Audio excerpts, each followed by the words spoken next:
Hello students, स्वागत है आपका सीयूईटी हिंदी मीडियम में। मेरा नाम है अवनीश त्रिपाठी। तो उपभोक्ता के व्यवहार का सिद्धांत, ये जो इंपॉर्टेंट चैप्टर है, इसका पार्ट 1 हमने किया था। उपभोक्ता संतुलन तक हमने देखा था और एक और दो वस्तु की स्थिति में मैंने उपभोक्ता संतुलन की चर्चा की थी। हालांकि एक और उपभोक्ता संतुलन होता है अनादिमान वक्र के द्वारा, इसको भी मैं आपको थोड़ा सा जरूर बता देता हूं और उसके बाद हम फिर इसका जो दूसरा पार्ट है मांग, उसके द्वारा आगे बढ़ेंगे। तो एक अनादिमान वक्र के बारे में मैंने थोड़ी बहुत चर्चा भी उस दिन की थी और बजट रेखा पर भी हम चर्चा कर रहे थे।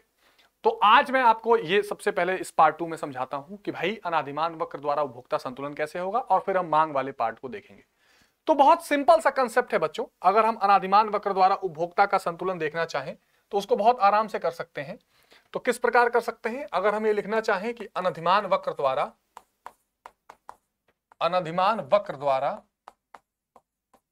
उपभोक्ता संतुलन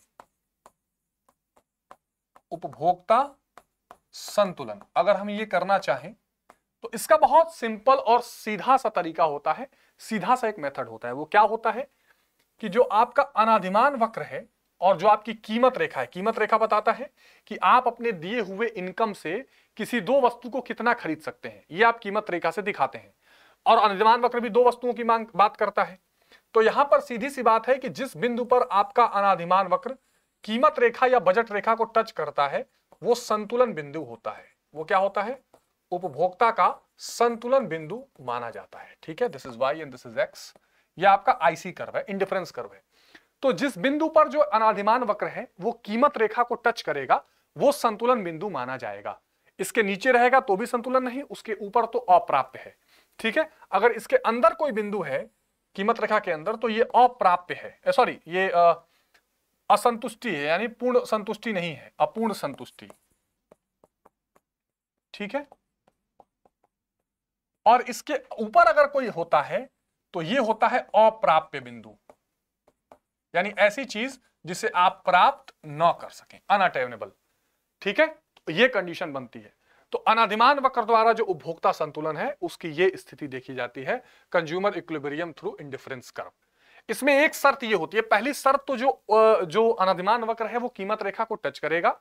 दूसरी शर्त इसमें ये होती है कि px अपॉन py का जो रेशियो है, px यानी कोई दो वस्तु, भाई अनादिमान वक्र में कोई दो वस्तु होगी ना, तो एक वस्तु x और एक वस्तु अगर y मान ली जाए तो x और y के कीमतों का जो अनुपात है वो MRSXY होना चाहिए, यानी मार्जिनल रेट ऑफ सब्स्टिट्यूशन जो XY का है वो उसके बराबर होना चाहिए। सीमांत प्रतिस्थापन दर जो है उसके बराबर होना चाहिए।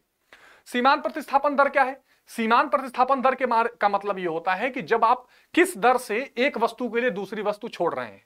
भाई अनादिमान वक्र में हमने क्या देखा कि मान लीजिए अगर हम सेव ले रहे हैं या केला ले रहे हैं, ठीक है, सेव हमने 1 खाया, केला 0 था, सेव हमने 10 खाया, केला 0 था, इसको घटा के 8 कर दिया, केला 1 ले लिया, इसको घटा के 6 कर दिया, केला 2 ले लिया। तो यहां अगर मैं MRS निकालूं, सीमांत प्रतिस्थापन दर, तो मैं ये देखता हूं मैंने कितना छोड़ा, तो यहां पर मैंने छोड़ा 2, पाया कितना 1, 2/1, ये 2 MRS हो जाएगा। कितना छोड़ा, फिर 2, पाया कितना 1 और 2 हो जाएगा। तो किस दर से आप केला खाने के लिए सेव छोड़ रहे हैं वो सीमांत प्रतिस्थापन दर होता है। तो दो वस्तु है, सेव को x मान लीजिए और केला को y मान लीजिए, तो वही बताया गया है कि एक तो यह है कि जो अनादिमान वक्र है वो कीमत रेखा के बराबर होनी चाहिए। दूसरा, वस्तु x और y का जो रेशियो है वो MRSXY के बराबर होना चाहिए। ये पूरी कहानी है अनादिमान वक्र द्वारा उपभोक्ता संतुलन की। ठीक बच्चों, अब आइए हम एक दूसरे बिंदु की तरफ चलते हैं और वो बिंदु ये है कि मांग क्या है। मांग, आपके सिलेबस में जो चीजें मेंशन्ड है वो है मांग, मांग की लोच। अब देखो बच्चों, मांग के कुछ शर्तें हैं। जैसे देखो, आप क्या होता है जब किसी भी चीज को देखते हो सबसे पहले तो आप वस्तु दर्शन करते हो, है ना, उस चीज को देखते हो।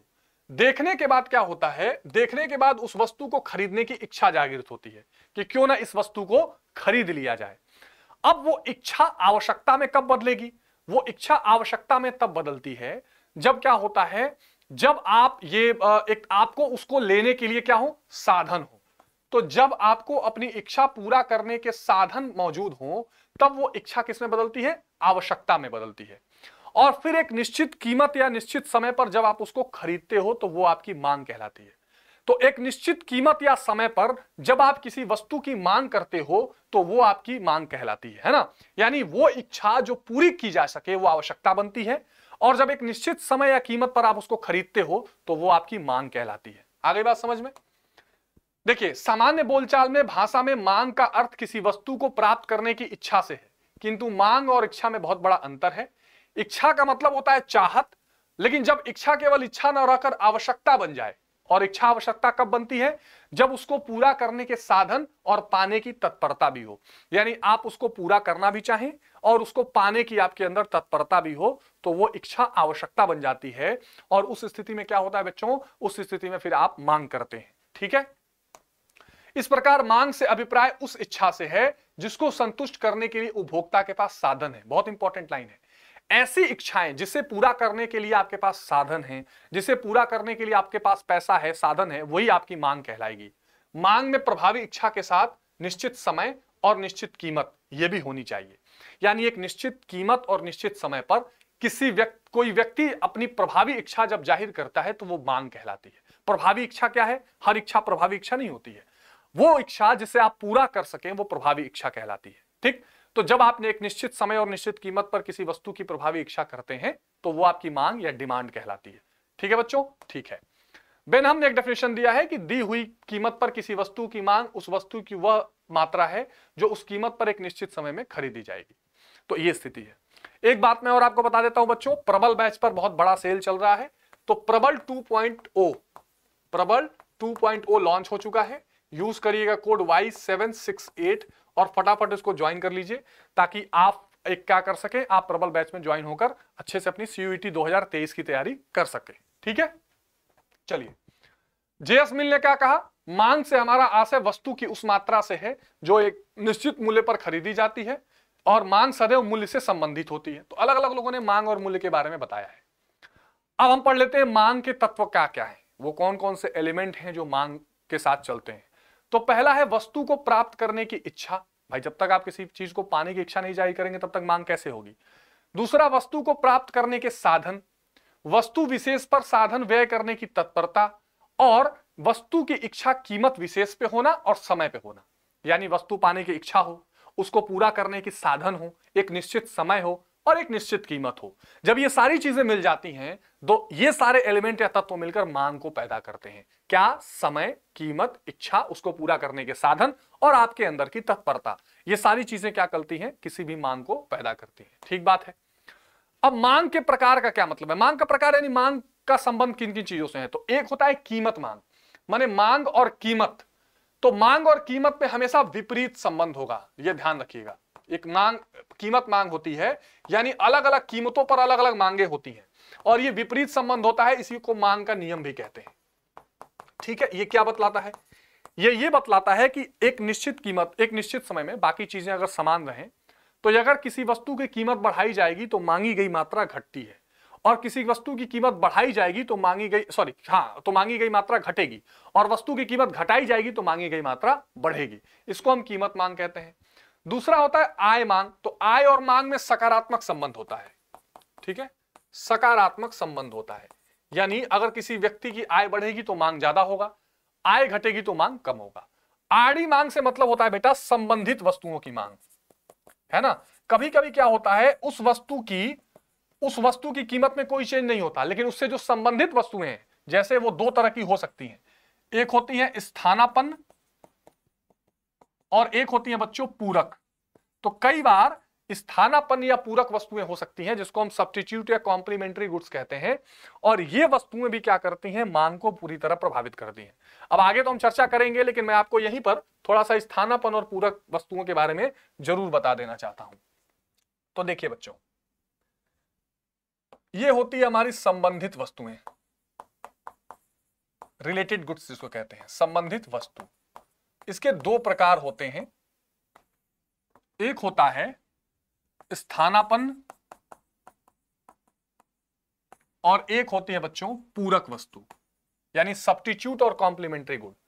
स्थानापन्न वो वस्तुएं होती हैं जो एक दूसरे के स्थान पर इस्तेमाल की जाती हैं, एक दूसरे के स्थान पर प्रयोग की जाती हैं। ठीक है, एक दूसरे के स्थान पर प्रयोग की जाती है। तो स्थानापन्न वस्तुएं वो वस्तुएं हैं जो एक दूसरे के स्थान पर प्रयोग की जाती हैं। पूरक वस्तुएं वो वस्तुएं होती हैं जो एक दूसरे के साथ इस्तेमाल की जाती हैं, एक दूसरे के साथ प्रयोग की जाती हैं, एक दूसरे के साथ प्रयोग की जाती हैं। तो स्थानापन्न वो वस्तुएं हैं जो एक दूसरे के साथ इस्तेमाल की जाती हैं, एक दूसरे के स्थान पर इस्तेमाल की जाती हैं, और पूरक वो वस्तुएं हैं जो एक दूसरे के साथ प्रयोग की जाती हैं। ये दो तरह की यहां पर वस्तु है, जिसको हम बोलते हैं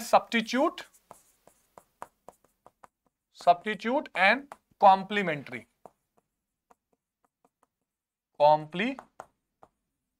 ये दो तरह की वस्तुएं हैं। अब यहां क्या होता है, जैसे एग्जांपल चाय और कॉफी, ये एक दूसरे के इस्तेमाल स्थान पर यूज होंगी, चाय और कॉफी। और ये क्या है, कार और पेट्रोल, कार एवं पेट्रोल, ये वस्तुएं हैं। अब इसमें क्या होगा बच्चों, यहां पर अगर एक वस्तु की कीमत बढ़ाई जाए, अगर चाय को महंगा कर दूं तो कॉफी की मांग बढ़ जाएगी, चाय को सस्ता कर दूं तो लोग कॉफी कम पिएंगे, चाय ज्यादा पिएंगे। तो यहां पर कीमत और वस्तु की मांग में विपरीत संबंध होता है। मतलब अगर एक वस्तु है, इसकी कीमत मैं बढ़ाऊं तो इसकी मांग बढ़, सकारात्मक संबंध होता है। इसकी कीमत अगर मैं बढ़ाऊं तो इसकी डिमांड बढ़ जाएगी, और इसकी कीमत घटाऊं तो इसकी डिमांड घट जाएगी। यानी यहां एक दूसरे वस्तु से संबंधित जो वस्तुएं हैं उनके वजह से दूसरे की मांग चेंज हो रही है। यहां क्या होता है, एक का घटाऊंगा दूसरा बढ़ जाएगा। अगर कार की कीमत बढ़ा दी जाए तो ये, अच्छा सॉरी मैं थोड़ा गलत बोल गया, यहां पर क्या होता है, वस्तु की मांग और उसकी कीमत में विपरीत संबंध होता है। इसकी मैं कीमत बढ़ा दूं तो इसका डिमांड बढ़ेगा, इसकी कीमत घटा दूं तो इसकी डिमांड कम हो जाएगी। हाँ ठीक है, ठीक तो बताया था, सकारात्मक बताया था। चाय अगर महंगी होगी तो लोग कॉफी ज्यादा पिएंगे, चाय सस्ती होगी तो लोग चाय ही ज्यादा पिएंगे। यहां क्या है, यहां अगर कार महंगी हो जाए तो पेट्रोल का दाम घट जाएगा, पेट्रोल की मांग घट जाएगी। यहां अगर कार सस्ती हो जाए तो पेट्रोल की मांग वो भी बढ़ जाएगी, ठीक है ना। तो यहां पर एक वस्तु की कीमत और दूसरे वस्तु की कीमत में सकारात्मक संबंध रहता है, और यहां नकारात्मक संबंध होता है। तो इसको हम संबंधित वस्तु या आड़ी मांग कहते हैं। आड़ी मांग मतलब सीधा उस वस्तु की कीमत प्रभावित नहीं कर रही है, कोई दूसरे वस्तु की कीमत उसको प्रभावित कर रही है। तो ये इस आड़ी मांग से संबंधित बात है, इसको भी आप थोड़ा सा ध्यान रखिएगा, ठीक है। आगे देखते हैं। तो कीमत मांग के बारे में मैंने आपको बता दिया, आड़ी मांग के बारे में बता दिया। प्रतिस्थापन वस्तु, यही स्थानापन्न वस्तु है जो मैं आपसे भी चर्चा कर रहा था। इसी को हम लोग क्या बोलते हैं, स्थानापन्न, यानी एक दूसरे के स्थान पर इस्तेमाल की जाती है। तो ये मैंने आपको समझा दिया है, जरूर देख लीजिएगा। प्रतिस्थापन वस्तु, पूरक वस्तुएं एक दूसरे के साथ, और ये क्या करती हैं, एक महंगी होगी तो दूसरे की डिमांड घट जाएगी, सीधी बात। कार और पेट्रोल, पेन और स्याही, तो ये चीजें यहां पर आती हैं, ठीक है। पीडीएफ आपको टेलीग्राम में मिलेगा। अब एक और इंपॉर्टेंट चीज की तरफ आते हैं कि मांग को क्या क्या चीजें प्रभावित करती हैं, और ये बड़ा इंटरेस्टिंग है। मांग को प्रभावित करने वाले जो तत्व हैं ये बड़े इंपॉर्टेंट हैं। इसलिए इंपॉर्टेंट है कि ये मांग वक्र वाला डिफरेंस पैदा करते हैं। तो अब इनको अगर हम समझें कि मांग को क्या क्या चीजें प्रभावित करती हैं, तो एक सबसे जो महत्वपूर्ण चीज आती है वो वस्तु की कीमत आती है, ठीक है। अच्छा, एक चीज मैं आपको यहां और बता देना चाहता हूं, यहां पर आप नोट कर लीजिएगा। मांग को प्रभावित करने वाले तत्व, मांग को, ये क्यों अलग से बता रहा हूं, अभी समझाता हूं क्यों। मांग को प्रभावित करने वाले तत्व, सबसे पहले इसमें आ जाएगा बच्चों वस्तु की कीमत, ठीक है। वस्तु की कीमत, अब ये एक अलग हो गया, और इसके अलावा जितने तत्व होंगे उनका अलग प्रभाव पड़ता है। कैसे, मैं बता रहा हूं, इसलिए मैं यहां पे अलग से लिख रहा हूं। दूसरा मान लीजिए उपभोक्ता की आय, उपभोक्ता की आय। तीसरा मान लीजिए जलवायु। चौथा मान लीजिए जनसंख्या, ठीक। पांचवा मान लीजिए आय का समान वितरण, ठीक है। पांचवा मान लीजिए रुचि एवं पसंद, ठीक है। सातवां मान लीजिए भविष्य में होने वाले कीमत में आशातीत परिवर्तन, भविष्य में आशातीत कीमत में परिवर्तन। अब देखिए इसका क्या मतलब है। ये सारी की सारी चीजें मांग को प्रभावित करेंगी, लेकिन मैंने अलग से क्यों लिखा बताता हूं आपको। ये जो कीमत है ये अलग हो गई, और ये सारे कीमत के अलावा तत्व हो गए। अब कहोगे सर कीमत के अलावा हो गए तो क्या हो गया। सबसे पहले तो ये कैसे प्रभावित करती है मैं बता देता हूं, फिर इनका अलग से क्या मतलब है बता देता हूं। देखो, वस्तु की कीमत और मांग में विपरीत संबंध है। कीमत कम होगा मांग ज्यादा होगी, कीमत ज्यादा होगा मांग कम होगी, बात खत्म। उपभोक्ता की आय मांग को प्रभावित करती है, आय ज्यादा होगा मांग ज्यादा होगी, आय कम होगा मांग कम होगी।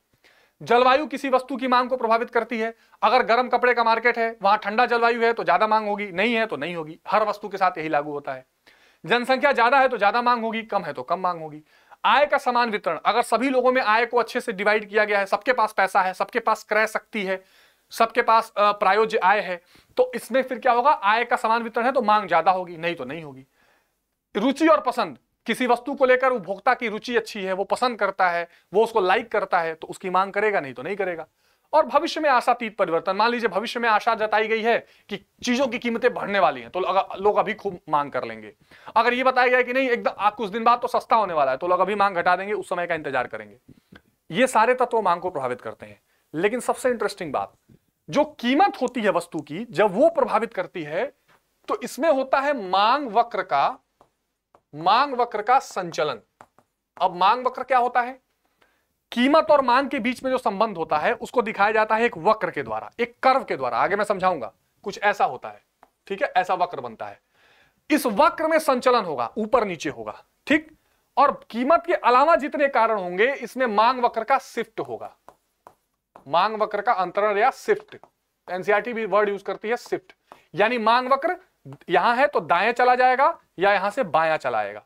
इस केस में ऊपर नीचे होगा, यानी कीमत की वजह से जब मांग परिवर्तित होगी तो मांग वक्र ऊपर नीचे की तरफ मूवमेंट होगा, और इनके कारण अगर मांग परिवर्तित होगी तो मांग वक्र का दायां या बायां और क्या होगा, शिफ्ट देखा जाता है। यह सबसे इंटरेस्टिंग चीज होती है जो आपको ध्यान में रखना है। तो ये मांग को प्रभावित करने वाले तत्व हैं और ये उनसे होने वाला मांग वक्र में परिवर्तन है, क्योंकि सीयूईटी के सिलेबस में स्पेशली लिखा गया है कि मांग वक्र में जो चेंजेस होंगे उनके बारे में पढ़ के आना है आपको, इसलिए मैंने लिख के बताया। मैं पॉइंट्स भी आपको दे देता हूं पीपीटीज में, तो देख लीजिए। सबसे पहले वस्तु की कीमत प्रभावित करती है। मान लीजिए यहां लिखा हुआ है एक सेकंड बेटा, ठीक है, तो मान लीजिए अगर यहां पर लिखा हुआ है कीमत, यहां पर लिखा हुआ है कीमत और यहां लिखा हुआ है मांग, तो अगर कीमत 10 से 20 हो जाएगी तो मांग 20 से 10 हो जाएगी, यानी मांग घट जाएगी। कीमत और मांग में हमेशा उल्टा संबंध होता है, और मांग वक्र कैसा होता है, बाएं से दाएं और नीचे की ओर गिरता हुआ। तो कीमत मांग को प्रभावित करती है। आय भी वही करती है। आय में कीमत में कोई चीज नहीं होगा, कीमत जो है वो 10 का 10 रहेगा और मांग क्या हो जाएगा, 10 से हो सकता है 20 हो जाए। तो यहां पर जो मांग वक्र बनेगा, मान लीजिए यहां कीमत मैंने 10 ले लिया, ठीक है, और मांग यहां पे 10, यहां पे 20, कीमत में कोई चेंज नहीं है, 10 था तो मांग 10 थी, तो मांग वक्र यहां थी, ठीक, और उसके बाद 20 हो गई तो मांग वक्र अब यहां आ गई, तो ये शिफ्ट होकर दाईं तरफ चली आई। तो अब मांग वक्र क्या हो गया, दाएं तरफ चला गया, तो मांग वक्र में शिफ्ट हुआ है, क्योंकि ये कीमत के अलावा है। तो उपभोक्ता की आय बढ़ेगी तो मांग बढ़ेगा, कीमत में कोई चेंज नहीं होगा। आय घटेगी तो मांग घटेगा, ठीक है। धन का वितरण, अगर समान रूप से अच्छे रूप से सब में धन का वितरण होगा तो यहां पर मांग बढ़ेगी, नहीं तो मांग घटेगी। बहुत सिंपल से क्लियर कंसेप्ट है, ठीक है। उपभोक्ता की रुचि, अगर किसी भी वस्तु को लेकर उपभोक्ता की रुचि बढ़ती है तो उस वस्तु की मांग भी बढ़ जाती है, बहुत क्लियर है। और अगर मांग आपकी, अगर आपको कितना भी सस्ता दे या महंगा दे, अगर रुचि नहीं है तो मांग नहीं बढ़ेगी, ठीक है। संबंधित वस्तु, ये वही चीज जो मैंने आपको डिटेल में बताई, प्रतिस्थापन या स्थानापन्न वाली और पूरक वस्तुएं। तो पूरक वस्तुएं जो हैं उनकी मांग या स्थानापन्न वस्तुओं की कीमत दूसरे की मांग को प्रभावित करती है, ठीक है। तो जैसे मान लीजिए चाय तथा कॉफी में यदि चाय की कीमत में कमी होगी तो कॉफी की मांग बढ़ जाएगी, ठीक है।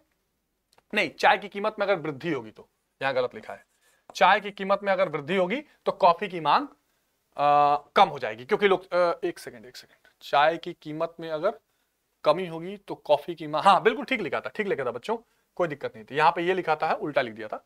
चाय की कीमत अगर कोई घटा दे तो फिर चाय लोग ज्यादा पिएंगे ना, कॉफी की मांग कम हो जाएगी। तो ये एक दूसरे को प्रभावित करते हैं। पेट्रोल अगर महंगा हो गया तो कार की डिमांड घट जाएगी, इस तरह ये काम करता है, ठीक है। चलो, जनसंख्या जाहिर सी बात है मांग बढ़ाएगी अगर ज्यादा होगा तो। अगर भविष्य में कोई कीमत बदलने वाला होगा तो आज ही मांग बढ़ जाएगी, भविष्य में सस्ता होने वाला होगा तो आज मांग घट जाएगी, ये चीज यहां पर है। सरकारी नीतियां, जैसे अगर गवर्नमेंट मान लो बहुत ज्यादा टैक्स लगा दे, लोगों की आय कम हो जाएगी, प्रायोज्य आय जो खर्च करते हैं वो कम हो जाएगी, टैक्स के बाद जो बढ़ता है ना व्यय योग्य आय, जिसको डिस्पोजेबल इनकम कहते हैं।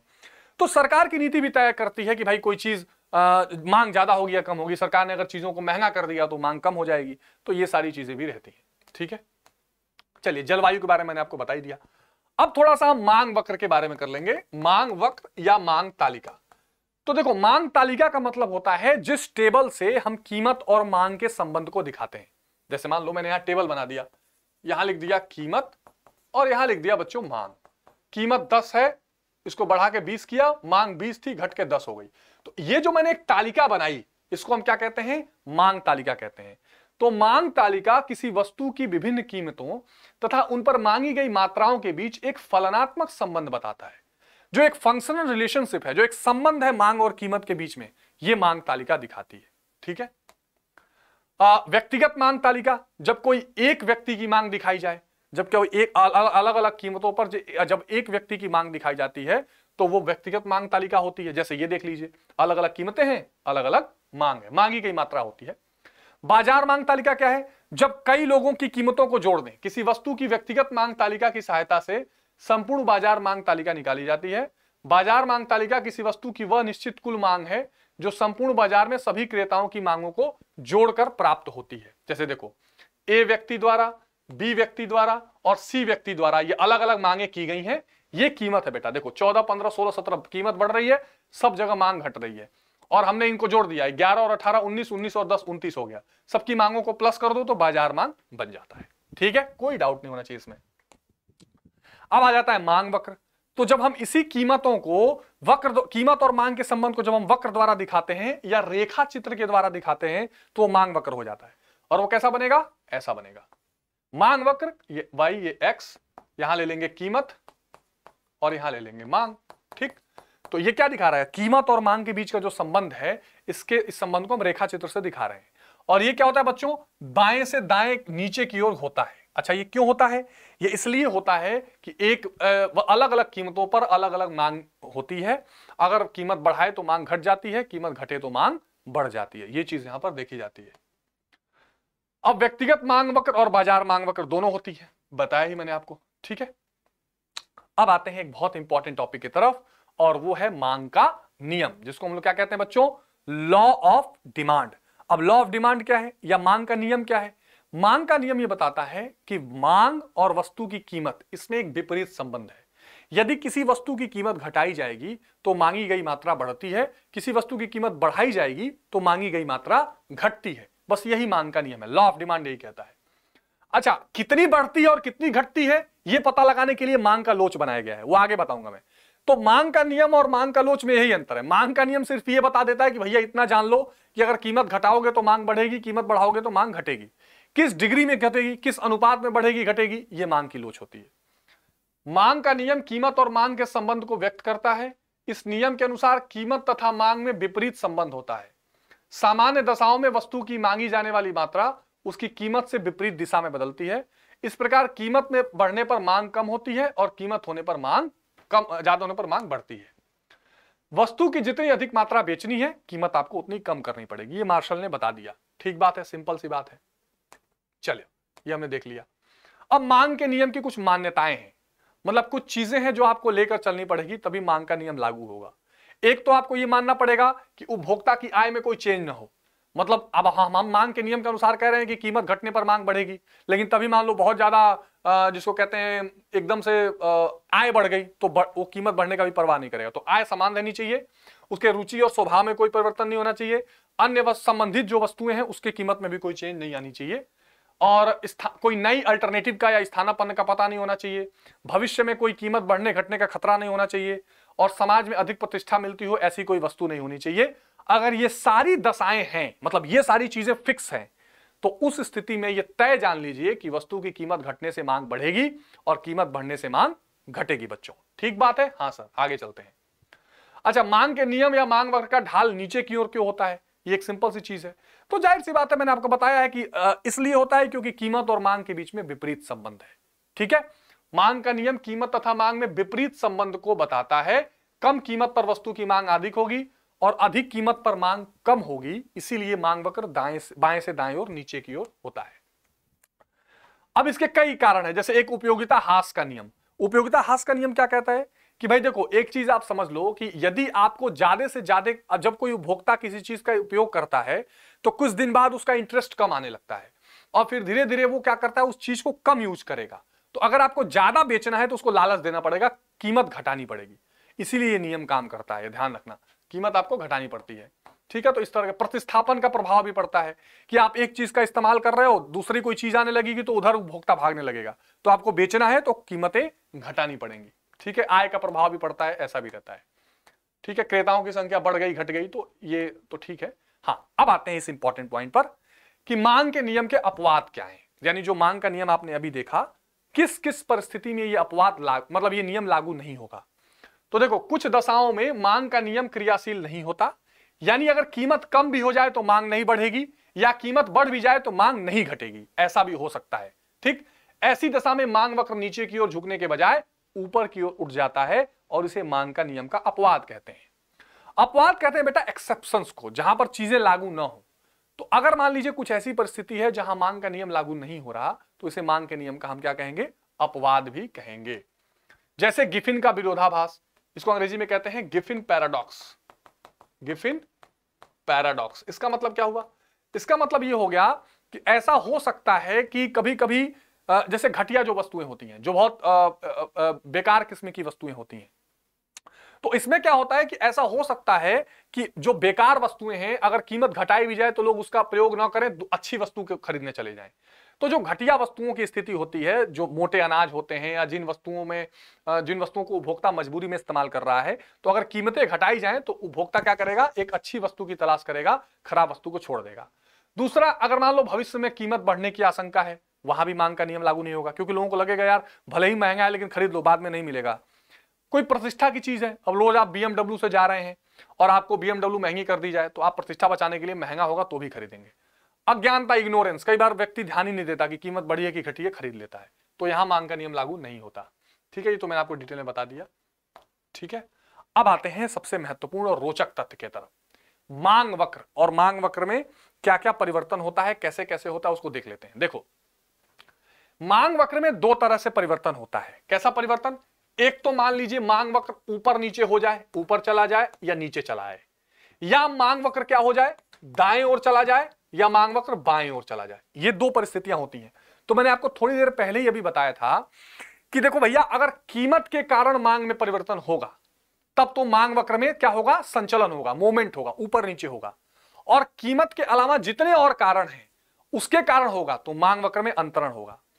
अब कीमत को देख लें तो अगर मांग वक्र में जो आंदोलन या संचलन होता है उसमें मांग वक्र ऊपर नीचे जाती है, और इसके दो प्रकार हैं, या तो मांग में विस्तार होगा या मांग में संकुचन होगा। इसका मतलब क्या है सर?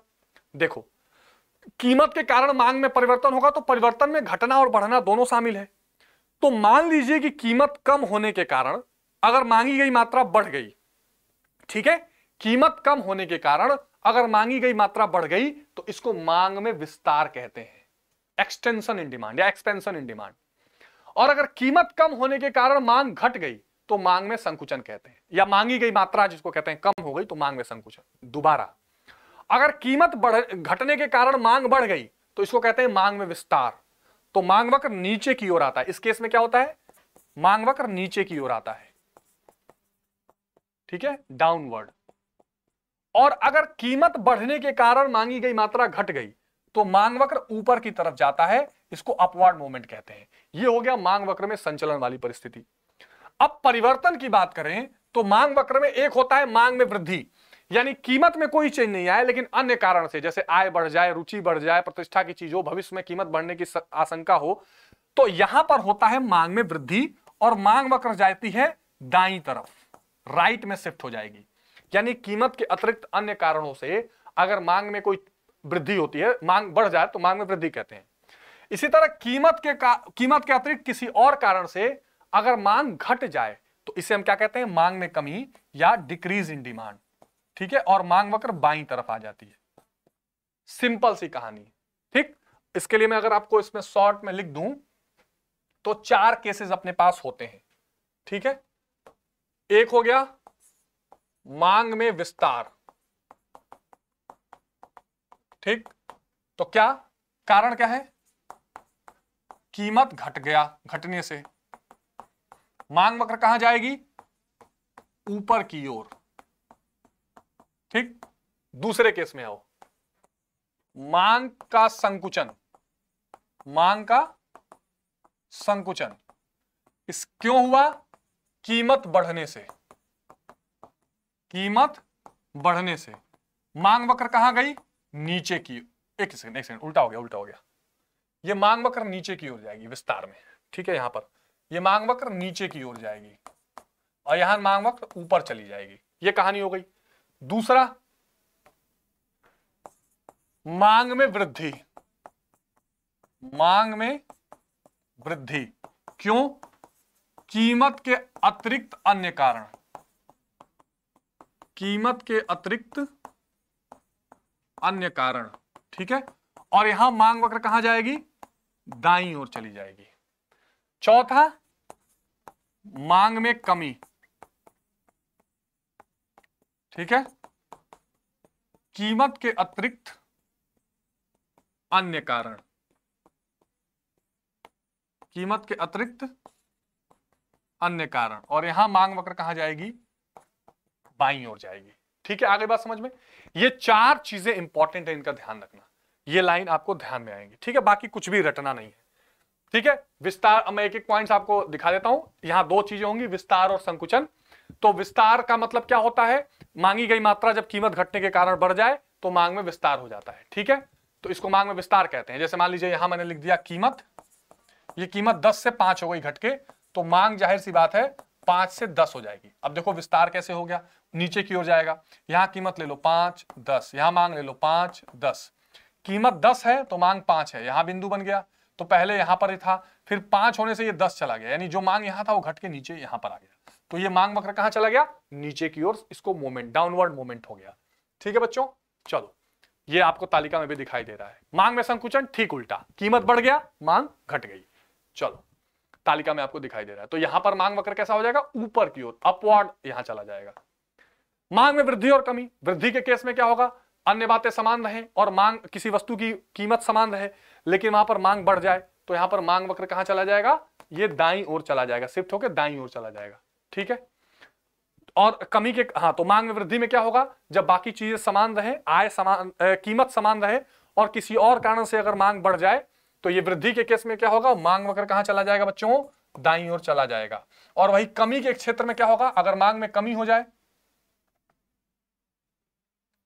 ठीक है, अगर मांग में कमी हो जाए, मांग में कमी, तो मांग वक्र क्या हो जाएगा, बाईं ओर शिफ्ट हो जाएगा। आगे बात समझ में, ये इंपॉर्टेंट चीज है, ध्यान रखना, ठीक है। मांग में वृद्धि के कारण क्या है, आय में वृद्धि हो जाए, उपभोक्ता की आय में कमी आ जाने पर वस्तु की घटिया निम्न स्तर की है, स्थानापन्न वस्तु की कीमत बढ़ जाए, तो इन कारणों से मांग में वृद्धि हो सकती है, ठीक है। चलिए अब चलते हैं मांग की लोच के तरफ, ठीक है। मांग में वृद्धि कमी देख ली, विस्तार संकुचन देख लिया। विस्तार में भी बढ़ रहा है, वृद्धि में भी बढ़ रहा है, लेकिन विस्तार में कारण क्या है, कीमत। वृद्धि में कारण क्या है, कीमत के अलावा कारण। संकुचन में भी मांग घटी थी, मांग की कमी में भी मांग घटी थी, लेकिन अंतर क्या था, एक कारण था कीमत और एक कारण था कीमत के अतिरिक्त। जब विस्तार संकुचन होगा तो मांग वक्र ऊपर नीचे हो जाएगी, जब वृद्धि कमी होगी तो मांग वक्र दाएं बाएं चली जाएगी। ये कहानी क्लियर हो गई। अब हम चलते हैं मांग की लोच के तरफ। मांग की लोच यानी इलास्टिसिटी ऑफ डिमांड। इसका मतलब क्या हुआ, देखो मांग का नियम ने आपको यह बताया था कि यह बात तो तय है कि कीमत घटने से मांग बढ़ेगी और कीमत बढ़ने से मांग घटेगी, लेकिन वो किस डिग्री में बढ़ेगी घटेगी, कितना बढ़ेगी घटेगी, ये नहीं बताया। ये चीज बताती है मांग की लोच, जिसको हम लोग कहते हैं इलास्टिसिटी ऑफ डिमांड। जैसा बचपन में इलास्टिक वाला पैंट पहनते थे ना, जितना खींचते थे खींचता था, जितना छोड़ते थे छूट जाता था। यह चीज मांग की लोच में बताया जाता है। तो मांग के नियम के अनुसार वस्तु के मूल्य में वृद्धि होने से वस्तु की मांग घट जाती है और कमी होने से बढ़ जाती है। तो मांग का नियम केवल क्या बताता है कि दिशा बताता है कि बढ़ती घटती है, लेकिन मूल्य में परिवर्तन होने पर मांग कितना परिवर्तन होगा ये नहीं बताता। और इस बात को जानने के लिए हमें क्या निकालना पड़ेगा, मांग की लोच निकालनी पड़ेगी। और इस कंसेप्ट को मार्शल ने विकसित किया था। तो किस हद तक परिवर्तन हो रहा है ये अगर जानना है तो मांग की लोच हमको निकालनी पड़ेगी। मांग की लोच के क्या अर्थ या परिभाषाएं हैं, तो एक वस्तु के मूल्य में होने वाले परिवर्तन के फलस्वरूप उसकी मांग में जो प्रतिक्रिया उत्पन्न होती है। जब भी वस्तु की कीमत आप घटाते हैं तो उस वस्तु के मूल्य के कारण उस वस्तु की मांग में कितना चेंज हो रहा है, इसको हम लोग मांग की लोच कहते हैं। किस डिग्री तक, यह बताती है कि मूल्य में परिवर्तन के कारण मांग में कितना परिवर्तन होता है, और मूल्य सापेक्षता भी इसमें देखी जाती है। प्रोफेसर मार्शल ने इस पर डेफिनेशन दिया है कि मांग की लोच का कम या अधिक होना इस बात पर निर्भर है कि मूल्य में निश्चित कमी होने से मांग अधिक बढ़ती है या कम मूल्य में निश्चित वृद्धि होने से ज्यादा बढ़ती है। यानी कि आपको यह पता चलता है कि जब मैं प्राइस को छेड़ रहा हूं, जब कीमत को ऊपर नीचे किया गया, तो असल में मांग में क्या अफेक्ट उसके ऊपर पड़ा, मांग में। ठीक है, ये इंपॉर्टेंट है। चलिए, अब यहां पर सबसे इंपॉर्टेंट आएगा कि मांग के लोच के प्रकार क्या है, यानी मांग की लोच किस अनुसार बदलती है। तो इसके 3 चीजें हैं। मांग की कीमत लोच, यानी कीमत में परिवर्तन होने से भी मांग घटेगी बढ़ेगी, आय में भी होने से बढ़ेगी, और आड़ी लोच होने से भी बढ़ेगी। लेकिन हमें अपने सिलेबस में मांग की कीमत लोच पर डिस्कस करना है कि अगर कीमत को हम बढ़ाए घटाएं तो किस हद तक मांग घट या बढ़ सकती है। इस बात पे हम थोड़ी चर्चा यहां पर करेंगे। ठीक है, चलो, मांग की कीमत लोच, वही मैंने कहा कि कीमत को अगर आप परिवर्तन करेंगे तो मांग में क्या चेंजेस आएंगे, इन चीजों को देखेंगे। मांग की कीमत लोच निकालने के 3 तरीके हैं बच्चों। एक तरीका है आनुपातिक या प्रतिशत विधि, एक तरीका है कुल व्यय विधि, और एक तरीका है ज्यामितीय विधि। तो हम एक एक करके तीनों विधियों को देख लेते हैं, समझ में आ जाएगा। जैसे अगर हम सबसे पहले मांग की लोच को आनुपातिक विधि से निकालें तो यहां पे सीधा बताया जाता है कि मांग में कितना परिवर्तन हुआ, कीमत में कितना परिवर्तन हुआ, परसेंटेज वाइज उसको डिवाइड कर दो। जैसे मान लो आपको बोल दिया गया कि मांग में 10% का चेंज हुआ है, कीमत में 5% चेंज करने से, तो कैसे निकालोगे, 10/5 कर दो, इसकी मांग की लोच 2 आ जाएगी। लेकिन इतना सिंपल सवाल आपसे नहीं पूछता है। वो आपसे सवाल पूछता है, वो आपसे कैसा सवाल पूछेगा कि पहले मांग इतनी थी, पहले कीमत एक सेकेंड, वो आपसे क्या सवाल पूछेगा, वो सवाल पूछेगा कि पहले कीमत यहां पर 5 थी, वो 10 हो गई, उसके कारण मांग 10 से 5 हो गई, अब मांग की कीमत लोच निकालो। तो इसके लिए आपके सामने इसी का अपडेटेड वर्जन का फॉर्मूला है delta Q upon delta P into P by Q. अब इसका क्या मतलब है सर, डेल्टा क्यू का मतलब होता है मात्रा में परिवर्तन, मात्रा में परिवर्तन। डेल्टा पी का मतलब होता है कीमत में परिवर्तन। डेल्टा मतलब होता है परिवर्तन, डेल्टा पी का मतलब कीमत में परिवर्तन।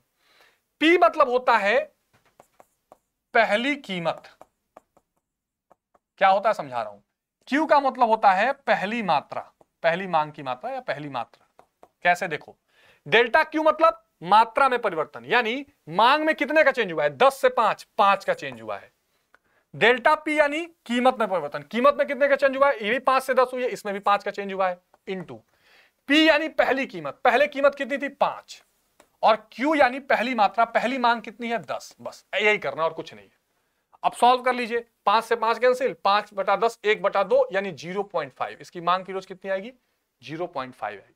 तो ये फॉर्मूला ध्यान रखना बच्चों, delta Q upon delta P into P by Q, ये फॉर्मूला इसमें लगाया जाता है यहां पर, और यहां पर दिया है, देख लीजिए, आप देख लीजिए, है ना, यहां भी लिख दीजिए delta Q upon delta P into P by Q, ये एक फॉर्मूला आपको दिखाई दे रहा है। ठीक है, प्रैक्टिस सेशन भी हम करेंगे नेक्स्ट अगले वीडियोस में। अब एक बहुत इंपॉर्टेंट कंसेप्ट आता है कि मांग की कीमत लोच के प्रकार कौन कौन से हैं। ठीक, इसको भी मैं आपको एक बार अलग से समझा देता हूं, फिर यहां पॉइंट वाइज समझा दूंगा। तो मांग की कीमत लोच के कौन कौन से प्रकार हैं, इस पर हम थोड़ी सी बिंदु डालेंगे कि भाई मांग की कीमत लोच के पार्ट्स कौन कौन से हैं। ठीक है, तो देखो इसमें मांग की कीमत लोच के 5 प्रकार हैं।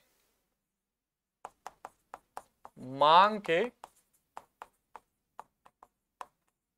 कीमत लोच के प्रकार, तो पहला प्रकार होता है पूर्णतया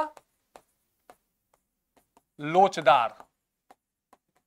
पूर्णतया लोचदार मांग का मतलब क्या है, परफेक्टली इलास्टिक, मतलब आपने कीमत में कोई चेंज तो नहीं करी पर मांग में चेंज है।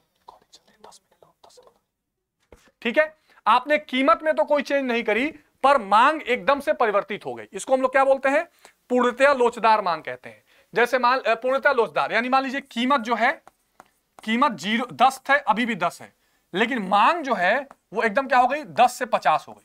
यानी आपने अगर आप इसको आप इसमें क्या निकालोगे, delta Q upon delta P into P by Q, तो डेल्टा क्यू कितना हुआ, इसमें 40 का चेंज आ गया, कीमत में बिल्कुल चेंज नहीं आया, 0 है, 10 का 10 है, पहली वाली कीमत 10, पहली वाली मांग 10, 10 से 10 कैंसिल। अब 40 अपॉन 0 करोगे तो क्या हो जाएगा, ये आ जाएगा इनफाइनाइट, अनंत आ जाएगा। तो पूर्णतया लोचदार मांग को कहते हैं अनंत।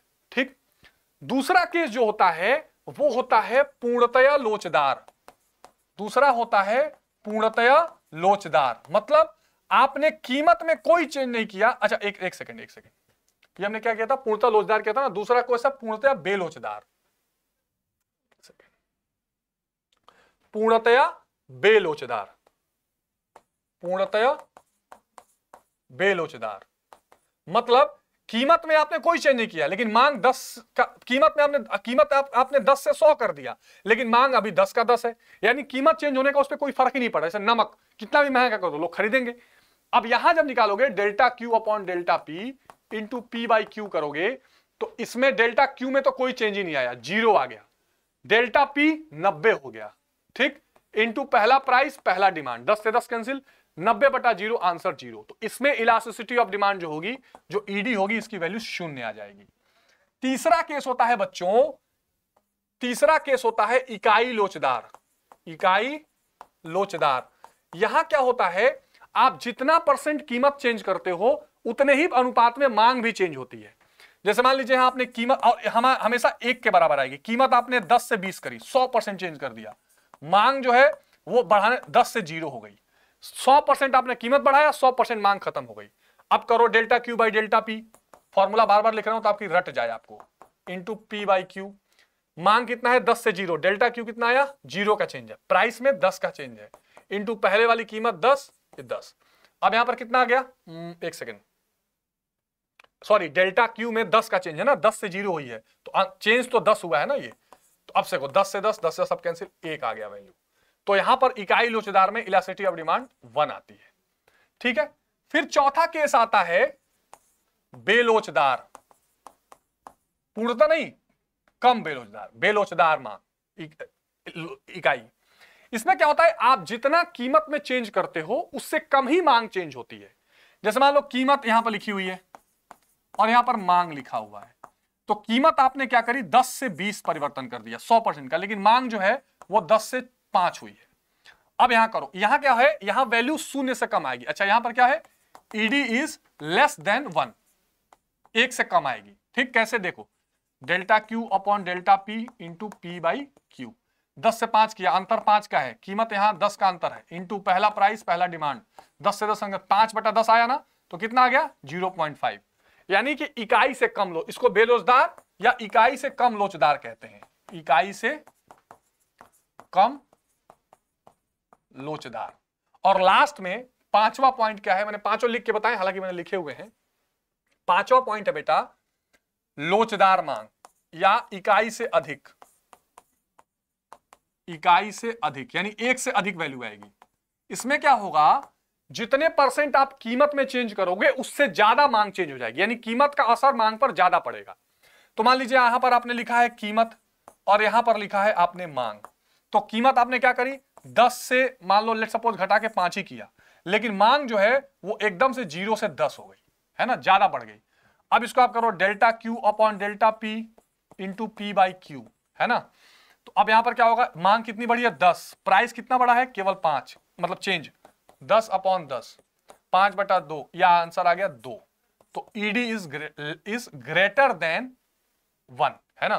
तो या ईडी की वैल्यू 2 के बराबर आ गई, यानी जो मांग की लोच होगी, इलास्टिसिटी ऑफ डिमांड होगी, ये 1 से ज्यादा होगी, 1 से ज्यादा आ गई ना। ये 5 मांग की लोच के, कीमत लोच के प्रकार हैं जो यहां पर आपको दिखाए गए हैं, ठीक है। पूर्णतः लोचदार, इसके बारे में डेफिनेशंस लिखे हैं, आप जरूर देख लेंगे, ठीक है। पूर्णतः बेलोचदार, देख लीजिए डेफिनेशन, ये पॉइंट्स लिखे हुए हैं। इकाई लोचदार यानी जिसमें बराबर का परिवर्तन, उतना ही मांग में परिवर्तन, ठीक है। और अत्यधिक लोचदार यानी कीमत कम चेंज हुई लेकिन मांग, जैसे यहां देखो 20% की कमी है लेकिन मांग 40% बढ़ गई। तो ये सारे एग्जांपल्स मैंने नोट कर लिए हैं, इसको आप कह सकते हैं। बेलोचदार यानी कीमत में कोई भी चेंज करो, मांग उससे कम ही चेंज हो रही है, ठीक है। ये 5 तरह के इसमें मांग की कीमत लोच बताए गए हैं। तो हमने प्रतिशत विधि कर ली, अब मैं आपको कुल व्यय विधि और ज्यामिति विधि, ये आखिरी पॉइंट समझा देता हूं, फिर हमारा ये चैप्टर समाप्त हो जाएगा। तो आइए मैं आपको बताता हूं कुल व्यय विधि, क्योंकि ये पॉइंट्स रटने के नहीं है ना, ये प्रैक्टिस के, इसलिए लिख के बता रहा हूं आपको। कुल व्यय विधि, अब कुल व्यय विधि से आप 3 तरह की लोच निकाल सकते हो। यहां ले लो कीमत और यहां ले लो मांग, यहां ले लो व्यय और यहां ले लो लोच। मान लो केस 1 करो, कीमत पहले 10 थी, मांग 2 यूनिट थी, व्यय 20 रुपए हो रहा था, कीमत घट के 5 हो गई, अभी भी आप 2 यूनिट मांग कर रहे हो, ये हो गया व्यय 10, ठीक। तो ये क्या हुआ, व्यय पहले से कम हो गया, तो ये होगा इकाई से कम लोच, इकाई से कम लोच या बेलोचदार मांग इसको कहते हैं। ठीक है। अच्छा, दूसरे केस में आइए, कीमत थी 10, मांग थी 2, व्यय था 20 रुपया। कीमत है 10, कीमत हो गई 20, मांग हो रही है 1, अभी भी 20। अगर बराबर बराबर एकदम चल रहा है, व्यय में कोई बढ़ोतरी नहीं हुई या कमी नहीं हुई, इसको कहते हैं इकाई लोचदार। ये ध्यान रखना है, कोई कमी बढ़ोतरी नहीं, तो ये ईडी इज इक्वल्स टू 1 आ जाएगा, यहां ईडी इज लेस देन 1 आ जाएगा, ये लेस देन है, ध्यान रखना, यानी ईडी जो है इकाई से कम लोचदार आएगी। ठीक, और लास्ट तीसरा इसमें क्या निकलेगा, कीमत है 10 रुपए, डिमांड है 2, 20, कीमत है 10, डिमांड हो गई या कीमत हो गई मान लो लेट सपोज 5, डिमांड कर दिया आपने 6, 30 रुपए खर्च हो गए। अब यहां पर क्या है, ईडी इज ग्रेटर देन 1, क्योंकि जो व्यय है वो पहले से बढ़ गया, तो अत्यधिक लोचदार, पूर्णतः नहीं अत्यधिक लोचदार। बस ये 3 तरह के लोच आप व्यय द्वारा निकाल सकते हैं, व्यय विधि द्वारा ये 3 प्रकार के लोच निकाल सकते हैं। अगर व्यय पहले से कम हो गया तो इकाई से कम लोचदार, व्यय पहले के बराबर है तो इकाई लोचदार, व्यय पहले से बढ़ गया तो इकाई से अधिक लोचदार या अत्यधिक लोचदार। ये था कुल व्यय विधि। और अंत में अब हम कर लेंगे, क्योंकि वो भी ग्राफ से करना है तो मैं लिख के नहीं बताऊंगा आपको, प्रैक्टिस करके बताऊंगा, वो है ज्यामितीय विधि। ज्यामितीय विधि, इसमें क्या होता है, जिसको हम बोलते हैं ज्योमेट्री मेथड। इस विधि के द्वारा हम क्या करते हैं, मांग की लोच निकालते हैं। तो मान लीजिए इसमें क्या करते हैं, एक रेखा खींचते हैं। अब 5 प्रकार के लोच होती है। ठीक, इस रेखा पे 5 बिंदु बनाएंगे, यहां बनाएंगे बिंदु ए, यहां बी, यहां सी, यहां डी और यहां ई। और मान लेंगे कि सभी के बीच में 2-2 का गैप है। ठीक है, सभी के बीच में 2-2 का गैप है, ये मान लेंगे। ठीक है, सभी के बीच में 2-2 का गैप है। लास्ट में आपको बताता हूं, देख लेना। इसमें क्या होता है, नीचे वाली बिंदु अपॉन ऊपर वाले बिंदु की जाती है। तो अगर मैं ए पर निकालूं तो ये 2, 2, 4, 2, 6, 2, 8, नीचे तक 8 होगा, तो यहां पर क्या हो जाएगा, 0 अपॉन ऊपर वाले का, ऊपर वाला ऊपर रखेंगे ना, तो नीचे तक हो जाएगा ये क्या, ए अपॉन ए, ए अपॉन ए, यानी क्या हो जाएगा 8 अपॉन 0, तो ये अनंत हो जाएगा, यहां इनफाइनाइट हो जाएगा।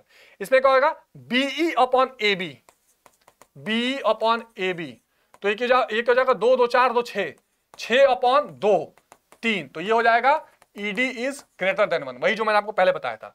यहां क्या हो जाएगा, सीई नीचे वाला फिर ऊपर वाला, सीई अपॉन एई, तो 4 और 4 ऊपर, 4 अपॉन 4, ईडी की वैल्यू 1 आ गई।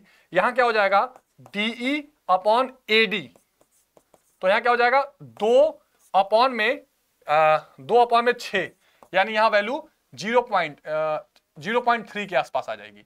तो 5 प्रकार की लोच, 1, 2, 3, 4, अच्छा ये 5वां रहेगा ई, तो नीचे वाली बिंदु तो क्या हो जाएगा, नीचे वाला 0 और ऊपर वाला 8, तो यहां वैल्यू ईडी की 0 आ जाएगी। फॉर्मूला क्या होता है, निचला बिंदु अपॉन ऊपरी बिंदु।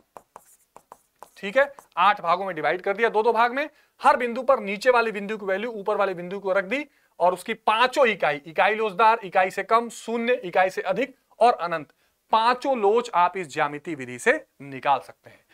तो ये बच्चों हमारा इंपॉर्टेंट सेशन था, जिसमें हमने मांग को देखा, मांग की लोच को देखा, और मांग की लोच को निकालने की विधि भी देखी, जिसे आप ज्यामितीय विधि, कुल व्यय विधि या प्रतिशत विधि द्वारा कह सकते हैं। ठीक है, इसमें इसको स्क्रीनशॉट भी आप चाहे तो ले सकते हैं। इसमें किसी भी तरह का डाउट या समस्या हो तो आप कमेंट बॉक्स में जरूर बताइएगा।